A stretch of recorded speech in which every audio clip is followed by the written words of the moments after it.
నమస్కారం. ఘంటారావానికి స్వాగతం. ముందుగా ప్రధానాంశాలు. పాకిస్తాన్పై వెంటనే కఠినమైన చర్య తీసుకోవాలన్న కాంగ్రెస్.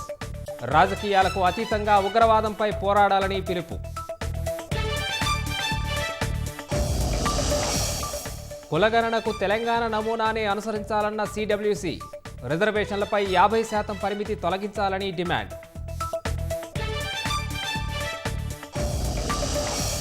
మిస్ వరల్డ్ పోటీల నిర్వహణకు వేగంగా ఏర్పాట్లు.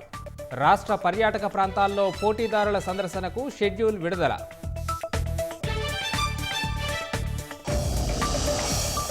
గోవాలోని లైరాయిదేవి ఆలయంలో తొక్కిసలాట. 6 మృతి, 15 మందికి పైగా గాయాలు.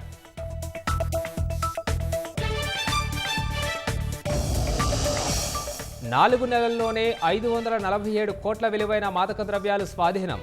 మత్తురహిత దేశాన్ని నిర్మించే దిశగా చర్యలు చేస్తున్నామన్న అమిత్ షా.